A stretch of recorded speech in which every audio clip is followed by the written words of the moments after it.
Vamos lá então, pessoal, avançar. Vem com a gente então. Olha só, a gente vai voltar nessa tela aqui que eu vou te passar o macete para responder as questões, mas antes falar mais alguns do artigo 24. Esse inciso 6 aqui é quando a União tiver que intervir no domínio econômico para regular preços ou normalizar o abastecimento. Aqui é um detalhe que é um caso de dispensa que só a União pode fazer. Estado, município, DF não pode. Aqui é só para a União. E a União faz isso através da empresa pública que é a Conab. A Conab, utilizando esse inciso aqui, faz compra de produtos sem licitação de fornecedores para poder normalizar abastecimento ou regulação de preço do mercado. Então é com esse fundamento que ela faz a contratação, tá bem? Mas é só para a União. O inciso 7. Quando as propostas apresentarem preços manifestamente superiores aos praticados no mercado nacional ou forem incompatíveis com os fixados pelos órgãos oficiais competentes. Caso em que observado o parágrafo único do artigo 48, que na verdade é o parágrafo 3º, só que a lei atualizou em um artigo, mas não atualizou aqui no inciso 7, e persistindo a situação, será admitida a adjudicação direta dos bens ou serviços por valor não superior ao constante do registro de preços. E aqui que a gente tem no parágrafo 3º, na verdade, nesse parágrafo 3º do artigo 48, é a licitação fracassada. O que é a licitação fracassada? Que é diferente da deserta. Deserta é artigo 24.5, dispensável. A licitação fracassada, que é 48, parágrafo 3º, é quando ela foi um fracasso. Na deserta, publica edital, não aparece ninguém, não é? Não apareceu ninguém. Na fracassada, apareceram interessados, mas nenhuma proposta foi aceita, ou então nenhum licitante foi habilitado, que não preencheu a documentação de habilitação. Então, acontecendo, vamos imaginar, licitação fracassada, onde nenhum licitante apresentou uma documentação para ser habilitado. A licitação, houve interessados, só que nenhum preencheu a documentação de habilitação, foi um fracasso. Nesse caso, o que eu posso fazer? Eu posso alegar dispensa? Não. Por quê? Fracassada, está no 48 da lei, está fora do 24, não é? O que a lei permite fazer é isso aqui, ó. Quando, então, todos os licitantes forem inabilitados ou todas as propostas forem desclassificadas, pode a administração fixar um prazo de 8 dias úteis para a apresentação de nova documentação ou de outras propostas, tirando, escoimadas, tiradas das causas que deram oportunidade para a inabilitação, ou então para a proposta não ser aceita, facultada, no caso de convite, não dar 8, mas dar só 3 dias. Então, o que eu posso fazer na licitação fracassada olha, deu licitação fracassada e ninguém apresentou documentação ok. Eu dou um prazo de 8 dias para os licitantes tentarem juntar a documentação. Se é modalidade de convite, 3 dias, aqui sempre fala em dias úteis, e olha, tinha 10 licitantes, 3 juntaram documentação, vai continuar só com os 3. Na fase de proposta, tinha 9 propostas, só 2 colocaram nova proposta, vou continuar com as 2. Mas isso é o máximo que eu posso fazer na fracassada. Se dei prazo, ninguém conseguiu arrumar a documentação, a proposta, não vou continuar se não tem nenhuma e nem posso alegar que é fracassada agora, porque ela continua, que é deserta. Ela continua sendo fracassada, já que apareceram interessados, mas ninguém se habilitou ou nenhum apresentou a documentação. Fechado?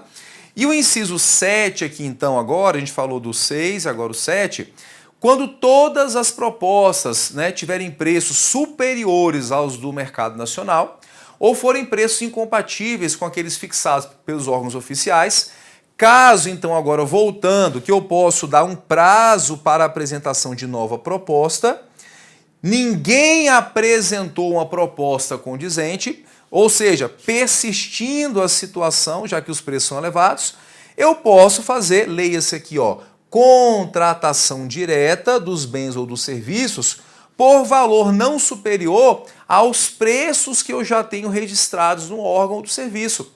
Então, se eu dei prazo para tentar arrumar o valor da proposta, ninguém reduziu, está tudo preço alto, eu vou atrás do meu registro de preços e faço a aquisição direta dele. Entende? Ou então faço a aquisição direta de alguém que está mantendo o preço dentro do meu registro de preço. Entende isso? Então, todo mundo apresentou preço elevado. Aí houve licitação fracassada. Usei o 48, parágrafo 3º, dando prazo para tentar arrumar a proposta. Ninguém deu proposta nova com preço aceitável. Continuou proposta elevada. Eu vou poder fazer contratação direta com alguém que, porventura, que não participou da licitação, mas que tenha um preço que seja o preço que está entre aqueles registrados e aceitáveis pela administração pública. Entende isso? O inciso 9, eu vou fazer só uma leitura rápida para você saber que ele é importante, que é o caso, né, de comprometimento da segurança nacional. Nos casos fixados em decreto do presidente da República, ele faz um decreto, nesse caso aqui, dizendo quais são as situações, mas ele tem que ter um decreto. O inciso 10 cai, que é para fazer compra ou locação de imóvel para a administração pública. Se a administração pública quer se mudar para um determinado imóvel, porque ela quer comprar aquele ou quer alugar e tem que ser aquele imóvel tem a dimensão, tem a metragem, a localização, para atender a demanda da administração pública, faz a compra ou a locação direta, alegando que é dispensável a licitação. O inciso 11, na contratação de remanescente de obra ou serviço ou fornecimento, em razão de rescisão contratual. Aqui no inciso 11, houve uma licitação, olha aqui comigo, houve a licitação, houve um contratado. Só que aquele contratado não cumpriu o contrato direito. Foi rescindido o contrato. Acabou o contrato com ele, só que ele não terminou de executar. Eu posso fazer contratação direta com algum licitante remanescente, é aquele que participou da licitação, mas ele não foi escolhido, para que ele termine o contrato do outro, desde que ele aceite manter a mesma proposta do que foi o vencedor e não terminou a execução. Fechado? Inciso 13, só para você saber que o 13 é por aqui que contrata as bancas de concurso. Banca de concurso, CESP e todas as demais são contratadas quando querem fazer isso, querem contratar aquela banca, nesse caso é dispensável, e é com base no artigo 24, inciso 13, que se contratam as bancas de concurso, é por essa fundamentação aqui. Tá? Então pode sim haver a escolha da banca, quero aquela banca, tem que ser o CESP, tem que ser a FCC, tem que ser ela, o inciso 13 me dá suporte para contratá-la sem ela ter que passar por uma licitação, tá bem? O inciso 15, aqui é para fazer aquisição, restauração de obra de arte e objeto histórico. Tem que ter autenticidade certificada e desde que compatível e inerente às finalidades do órgão ou entidade. Então atenção, porque a gente viu um caso que é semelhante, mas enquadrou inexigibilidade. Quando a gente viu de inexigibilidade, era só para restauração, no artigo 13 da lei. Não envolvia aquisição. Então veja que na dispensa pode ser tanto para comprar quanto para restaurar obra de arte, objeto histórico, desde que tenha autenticidade certificada e compatível e inerente às finalidades do órgão ou entidade.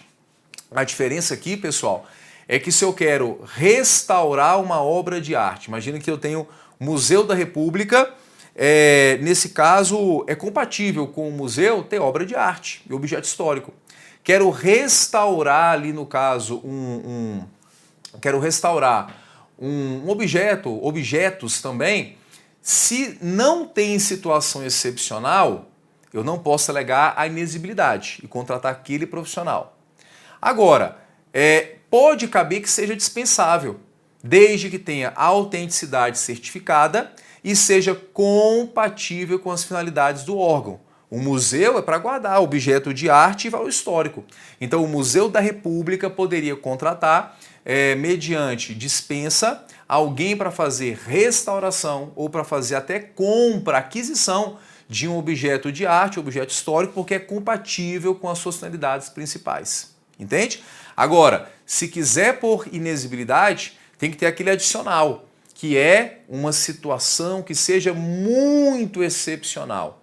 Aqui na dispensável não, pode ser um caso do dia a dia, que vai ser diferente para contratar na inexigibilidade, que tem que ser um caso realmente excepcional, que é a situação singular. Maravilha?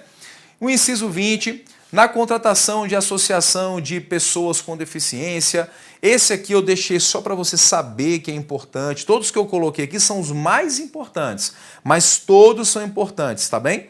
O inciso 20, o 23, o 24, ó, para a celebração de contrato de prestação de serviço com as organizações sociais. Então eu tenho uma OS, que é no caso aqui uma entidade privada que se qualificou como OS. Por exemplo, a gente tem, vamos imaginar, uma ONG que atua na área do meio ambiente, desenvolve uma atividade bacana na área, se qualificou como organização social, ou então na área da educação, alguma coisa assim. Qualquer órgão público pode contratar aquela ONG que agora é qualificada como organização social para atuar na área dela, que é meio ambiente, que é educação. E para contratar aquela ONG, que agora é uma organização social, uma OS, não precisa fazer licitação. Por quê? Tem fundamento no artigo 24, inciso 24 da Lei 8.666. Maravilha? O inciso 27 está aí para você poder fazer a leitura. O 27... O inciso 35, ele é interessante porque ele é novo, olha só. Para a construção, ampliação, reforma e o aprimoramento de estabelecimentos penais, desde que configurada situação de grave e iminente risco à segurança pública. Então, para construir, ampliar e reformar, ou então aprimorar estabelecimento penal, situação de dispensar. Veja que o diretor do presídio, ou então a autoridade que vai poder fazer a contratação, vai ter liberdade. Faz licitação, ou se não quiser, contratação direta, sem precisar fazer o procedimento, já que a lei autoriza, nesse caso, a não fazer. Veja que ano que foi colocado isso aqui, 2017, pessoal, crise nos presídios, lembra disso aí? Que aconteceu uma crise gravíssima nos presídios, e aí os presídios todos, em ação conjunta, fizeram uma ação conjunta e geraram pânico em várias cidades do país. Então colocaram, olha, para não ter discussão, não ter demora, construir, ampliar, reformar, aprimorar estabelecimento penal, não precisa fazer licitação, ok? Então temos aí algumas situações, o 35, e olha só, pessoal, vem cá comigo, olha só. Então o que nós temos aqui? Voltando àquele nosso esquema inicial, vem para essa tela aqui comigo agora para a gente encerrar, olha só. Macete, qual que é o macete? Muitas questões vão navegar aqui. Diferença, dispensa, poderia ter, mas não vai acontecer a licitação. Na dispensa poderia, é viável a competição, mas ela não vai acontecer a licitação. Na inexigibilidade, é inviável a competição, não faz porque não dá para fazer. Fechou? Na dispensada, é uma atuação vinculada, a lei está dizendo que não vai fazer. Na dispensável, fica a critério do administrador, é discricionária. A atuação ele faz ou ele não faz, conforme as situações que a lei colocou para ele poder ver quais são. Inexigibilidade, ele não faz porque é inviável a competição e é uma lista meramente exemplificativa no artigo 25. Então, muitas questões vão ficar aqui perguntando essas diferenças que a gente está vendo aqui. Tá vendo? Muitas questões. Só que tem aquele examinador safadinho, malandrinho, que pode querer te sacanear. Aí fala assim, eu vou fazer uma questão mais difícil. Eu vou colocar para ele poder julgar se está certo ou errado, mas eu vou tentar pegar ele. Vou colocar aqui um caso e vou afirmar. É dispensa? É inexigível? E aí ele vai ter que ter decorado todos os artigos. Olha só. O que você faz? Decora os casos do artigo 25, que são 3 só. Na prova, o que não foi inexigível, você marca que é dispensa de licitação. Entende? Decora o que é inexigível, o que não foi inexigível, na prova você marca que é dispensa. Vamos treinar? Imagina que uma questão fala assim, é caso de inexigibilidade quando houver situação de guerra ou grave perturbação da ordem? Está nas 3 situações de inexigibilidade, guerra, Grave perturbação da ordem? Não. Então eu vou chutar em prova que é o quê? Que é dispensável. Se colocar em caso de licitação deserta, é dispensável a licitação. Certo ou errado? Licitação deserta tá naqueles 3 de inexigível? Não tá. Quais são os 3? Fornecedor exclusivo, serviço técnico e serviço artístico. Se não tá aqui e a questão afirmou que é dispensa, eu vou marcar que é dispensa. Entende? Então eu decoro o 25 e na prova, se eu tiver que chutar, eu chuto. Né? Não é inexigível, eu vou chutar que é dispensa. Pode vir uma questão que fala assim, marque abaixo o item que é dispensável, que é inexigível. E aí é uma questão de A, B, C, D e E, que vai te dar 5 opções. Se você decorou o que é inexigível e ele misturou, aquele que não é inexigível vai ser caso de dispensa de licitação. Ah, professor, mas espera aí, tem uma falha aí. Por quê? E se ele colocar uma questão? Marque abaixo o item de licitação dispensada e misturar dispensada, dispensável e inexigível. Pessoal, uma questão como essa é rara acontecer. Por quê? A dispensada quase não cai. O artigo 17 vai ficar para você fazer a leitura em casa, só para você conhecer. Não tenha pretensão de memorizar, de entender tudo, que são situações ali muito complicadas e é por isso que não cai em prova de concurso. Se a gente pegar aí nos últimos anos, se caiu 1 ou 2 itens do artigo 17, foi muito. Não vale o esforço de você decorar tudo, todo o artigo 17 para acertar uma questão ou outra que realmente é raro de cair. Vale você memorizar o 24, memorizar o 25, porque esses 2 caem bastante. E memorizar gasta energia memorizando, entendendo o artigo 24, porque tem 35 situações e pode aumentar. Porque esses caem, porque ele pode colocar uma questão assim, ó, marque o item errado.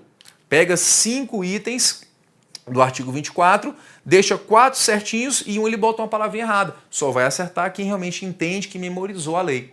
Professor, tem um macete, uma mandinga, uma magia, uma manha, alguma dancinha, musiquinha para decorar o artigo 24, professor? Pessoal, aqui não tem.